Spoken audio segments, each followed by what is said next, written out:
Bone നതാലെ എന്ന് പറഞ്ഞത് Christmas പപ്പമാർ 15,000-ഓളം വരുന്ന ക്രിസ്മസ് പപ്പമാർ തയ്യാറായി നിൽക്കുന്നു. അവർ തൃശ്ശൂർ നഗരത്തെ ചുവപ്പണിഞ്ഞ് തയ്യാറായി നിൽക്കുന്ന കാഴ്ച ഇപ്പോൾ പ്രേക്ഷകർ കാണുന്നു. വിവിധ ഇടവകകളിൽ നിന്നായി ഏതാണ്ട് 15,000-ലധികം പാപ്പമാരുണ്ട് എന്നാണ് ഏകദേശ കണക്ക്. ഇപ്പോൾ ഫ്ളാഗ് ഓഫിനായുള്ള നടപടിക്രമങ്ങളിലേക്ക് കടക്കുന്നു. 5-3 ഇത്തവണത്തെ ഫ്ളാഗ് ഓഫ് നിശ്ചയിച്ചിരിക്കുന്നത്. മന്ത്രി K Rajan flag off Bon ബോൺ നതാലെ ഇത്തവണ എന്നും പുതിയ പ്രോഗ്രാം ലിസ്റ്റ് പ്രകാരം അറിയിപ്പ് ലഭിച്ചിട്ടുണ്ട്.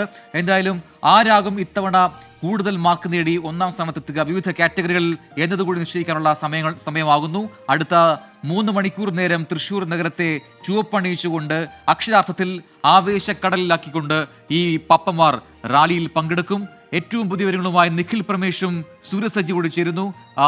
സൂരജ് സജിയിലേക്ക്. സൂരജ്, അപ്പോൾ എല്ലാവരും അണിനിരന്നു കഴിഞ്ഞു. ഘോഷയാത്രയിൽ ഓരോരുത്തർക്കും കൃത്യമായി എവിടെയാണോ നിൽക്കേണ്ടത് ആ ഇടങ്ങളിലേക്ക് അവർ എത്തിക്കഴിഞ്ഞു. ഇനി അവസാനവട്ട പ്രാക്ടീസുകൾ നടക്കുന്നു പലയിടങ്ങളിലുമായി. ഇനി ഘോഷയാത്രയുടെ സമയമാണ്. ഫ്ളാഗ് ഓഫിന് ശേഷം പിന്നെ അവരുടെ പ്രകടനമാണ് ഉണ്ടാവുക. അപ്പോൾ ഓരോ ദേശക്കാരും എത്രമാത്രം പ്രതീക്ഷയിലാണ്, എത്രമാത്രം ആവേശമുണ്ട് എല്ലാവർക്കും? പ്രജിന്ത, എല്ലാവരും ഒരുങ്ങിക്കഴിഞ്ഞു. 5:30 ഫ്ളാഗ് ഓഫ്. ഞാൻ നമ്മളോടൊപ്പം ഒരു അതിഥി കൂടി ചേരുകയാണ്. ഇതാണ് നമ്മുടെ ആടും പാതിരി. തൃശ്ശൂരുകാർക്ക് പരിചയമുള്ള ആളാണ്. ഫാദർ അജിത് ചിറ്റിലപ്പള്ളി. ഏറെക്കാലമായി പല വീഡിയോകളും ചെയ്ത് വൈറലൊക്കെ ആയിട്ടുള്ളതാണ്. നമ്മുടെ പല ഷോകളിലും നമ്മൾ കൊണ്ടുവന്നിട്ടുള്ളതാണ്. അച്ഛൻ എങ്ങനെ ഇത്തവണ നമ്മൾ തകർക്കും? ഇത്തവണ തകർക്കും, തീർച്ചയായിട്ടും തകർക്കും. ഞങ്ങൾ ഒരു 2 സ്റ്റെപ്പ് യെസ്, തീർച്ചയായിട്ടും. അത് ഞങ്ങളിപ്പോ ഗബ്രിയേലിന്റെ ദർശനം എന്നുള്ള പാട്ടില്ലേ, അതിന് ചെറിയൊരു ചുവട് വെക്കാം. ഓക്കെ, റെഡി അല്ലേ? ഗബ്രിയേലിന്റെ റെഡി, 1 2 3 സ്റ്റാർട്ട്. ഗബ്രിയേലിന്റെ ദർശന സാഫല്യമാ സർവലോകർക്കും നന്മയേകും കാരുണ്യമാ സദ്ലഹേമിന്റെ മാറിലൊരാരോമൽ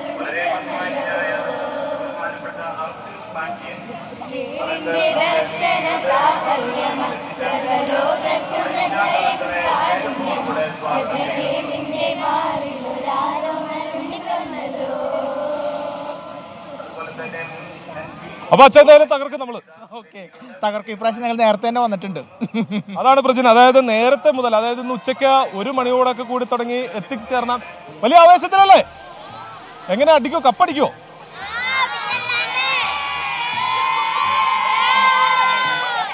അതായത് ഇവരെ സംബന്ധിച്ച് ഇതിന്റെ ഒരു ട്രെയിൽ നടത്തിയ ആളുകളാണ്. അതായത് ഒരു മിനി ബോൺ നതാലെ ഇവരുടെ ഇടവകയിൽ നിർത്തിയ അരുണാട്ടുകര പള്ളിയിലെ ആളുകളാണ്. ഇവർ കഴിഞ്ഞ ദിവസം ക്രിസ്മസിന് ഒരു 2 ദിവസം മുൻപ് അരുണാട്ടുകര പള്ളിയിൽ ഒരു ചെറിയ മിനിച്ചർ ബോൺ നതാലെയൊക്കെ നടത്തി ഒരു പ്രാക്ടീസ് ഒക്കെ നടത്തി. അതായത് ആർക്കും കിട്ടാത്ത ഒരു പ്രത്യേക പരിശീലനമൊക്കെ നേടി വന്ന ആളുകളാണ് അല്ലെ? അതെ, തീർച്ചയായിട്ടും. ഞങ്ങൾക്ക് ഒരു മിനി ബോൺ നതാലെ കഴിഞ്ഞതാണ്. സോ എക്സ്പീരിയൻസ്ഡ് ആണ് ഞങ്ങള്. കപ്പടിക്കും. കപ്പ് നമുക്ക് വിഷയമില്ല, കപ്പ് ആർക്ക് വേണമെങ്കിൽ കിട്ടിക്കോട്ടെ. But we will enjoy dancing. That's it. അതായത് ഇവരെ സംബന്ധിച്ച് ഇത് വലിയ ആഘോഷമാക്കുക എന്നുള്ളത് തന്നെയാണ് ഇവർ ഇതിലൂടെ ലക്ഷ്യം വെക്കുന്നത്. വലിയ ആഘോഷത്തിലേക്ക് പോവുക. അത് ഈ ബോൺ നതാലെ സംബന്ധിച്ച്, അവരെ സംബന്ധിച്ച് എല്ലാവരും ഇതിൽ പങ്കെടുക്കുന്ന ആളുകളാകട്ടെ, തൃശ്ശൂർ പൗരാവലിയാകട്ടെ, അതിരൂപതയാകട്ടെ, അവരെല്ലാവരെയും സംബന്ധിച്ച് ഇന്നത്തെ ദിവസം അവർക്ക് ഒരു ഉത്സവ കാലം തന്നെയാണ്, അല്ലെങ്കിൽ ഒരു ഉത്സവ ദിനം തന്നെയാണ്. എങ്ങനെയാണോ ഓണനാളിന് സമാപനം കുറിച്ച് തൃശ്ശൂർ നഗരത്തിൽ പുലി ഇറങ്ങുന്നത്, അതുപോലെ തന്നെ അല്ലെങ്കിൽ കുമ്മാട്ടി ഇറങ്ങുന്നത് എങ്ങനെയാണോ അതിന് സമാനമായി തന്നെ തൃശ്ശൂരുകാരുടെ ഒരു വികാരമാണ് കഴിഞ്ഞ 12 കൊല്ലമായി ഈ ബോൺ നതാലെ എന്ന് പറയുന്നത്. അത് ഒരു വേൾഡ് ഗിന്നസ് റെക്കോർഡ് നേടുന്നതിന് വേണ്ടി തുടങ്ങിയതാണെങ്കിൽ പോലും പിന്നീട് അത് തൃശ്ശൂരുകാരുടെ ഹൃദയത്തിലേക്ക് അത് ആവാഹിക്കുന്ന കാഴ്ചയാണ് നമ്മൾ കണ്ടത്. ഓരോ കൊല്ലം ചെല്ലും തോറും ഓരോ പുതുമകൾ കൊണ്ടുവരുന്നു, ഓരോ വ്യത്യസ്തതകൾ കൊണ്ടുവരുന്നു. അത് ഈ നിശ്ചല ദൃശ്യങ്ങളിലാകട്ടെ, അതുപോലെ തന്നെ ഈ നൃത്തത്തിലാകട്ടെ, എല്ലാത്തിലും ഓരോ പുതുമ കൊണ്ടുവരാൻ ഇവർക്ക് കഴിയുന്നു എന്നുള്ളത് തന്നെയാണ് ഏറ്റവും ജനകീയമായി ഈ ബോൺ നതാലെ നിലനിർത്തുന്നതിലേക്ക് നയിക്കുന്നത്. ഇക്കുറിയും അത്തരത്തിൽ വ്യത്യസ്തതയാർന്ന സ്റ്റെപ്പുകളുണ്ട്. ഇതെല്ലാം തന്നെ ഓരോ ഇടവകകളും 1 മാസത്തിലധികം എടുത്ത് പരിശീലിച്ച് ആ ചുവട് വെച്ച് വന്നതാണ്. 5 മണിയോടുകൂടി തന്നെ 5:03 ഔദ്യോഗികമായ ഫ്ളാഗ് ഓഫിംഗ്. അതിനുവേണ്ടി തയ്യാറെടുത്തു കഴിഞ്ഞു. എനിക്ക് പിന്നിലേക്ക്, ഇപ്പോൾ ദൃശ്യങ്ങളിൽ കാണുന്ന ഇവർക്ക് പിന്നിലേക്കാണ് നമ്മുടെ നിഖിലൊക്കെ നിൽക്കുന്നത്, ഇതിന് പുറകിലേക്കാണ്.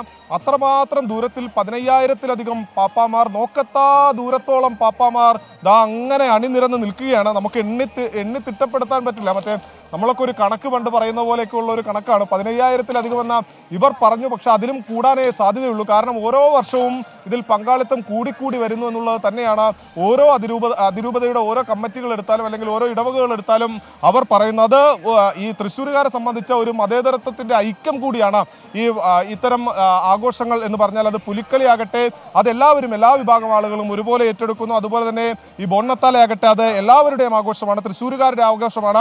ഇത് കാണാൻ വേണ്ടി മാത്രം സംസ്ഥാനത്തിന്റെ അകത്ത് വിവിധ ഭാഗങ്ങളിൽ നിന്നെത്തിയ ആളുകളുണ്ട്. അവരൊക്കെ ഇതാ ദൃശ്യങ്ങളിലേക്ക് പോയാൽ നമുക്ക് ഈ റോഡിന്റെ ഇരുവശങ്ങളിലേക്ക് നമ്മുടെ ബിനേഷ് ബാബുരാജ ക്യാമറ ഒന്ന് പാൻ ചെയ്ത് കാണിക്കുന്നുണ്ട്. ആ ദൃശ്യങ്ങളിലേക്ക് പോയാൽ കാണാൻ നിൽക്കുന്ന ആളുകളാണ്. ഇതിങ്ങനെ ഈ സ്വരാജ് റൗണ്ട് വരെ നീളുന്ന ഒരു ജനക്കൂട്ടമാണ്. അതായത് റോഡിന്റെ ഇരുവശവും ഈ ജനക്കൂട്ടം ഇങ്ങനെ കാത്തു നിൽക്കുകയാണ്. പോലീസ് രാവിലെ മുതൽ തന്നെ ഇത് കാണാൻ എത്തുന്നവർക്ക് സുഗമമായി ബോൺനത്താലെ കാണുക എന്ന ലക്ഷ്യത്തോടു കൂടി പോലീസ് ഇടപെട്ടുകൊണ്ട് രാവിലെ തന്നെ ഈ നഗരത്തിലെ പാർക്കിംഗ് ഉൾപ്പെടെ നിയന്ത്രിച്ചതാണ്. പാർക്കിംഗ് നിയന്ത്രിച്ചു. അതിനുശേഷം അവർ ഈ ആളുകൾക്ക് വേണ്ടിയുള്ള സൗകര്യങ്ങൾ പോലീസ് അടക്കം ഒരുക്കി നൽകിയതാണ്. അതുകൊണ്ട് തന്നെ വലിയ ജനക്കൂട്ടം ഇത് കാണാനെത്തുന്നു. അതിൽ പങ്കെടുക്കാനെത്തുന്നവർ അതിലേറെ.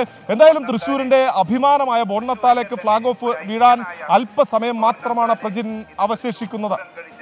ശരി സൂരജ്, അപ്പോൾ ഏറ്റവും പുതിയ വാർത്തകളിലേക്കും കാഴ്ചകളിലേക്കും എത്താം. ഇപ്പോൾ ദൃശ്യങ്ങളിൽ കാണുന്നത് പോലെ ഏതാണ്ട് നഗരം ചുവപ്പണിഞ്ഞിരിക്കുന്നു പൂർണ്ണമായും എന്ന് പറയാം.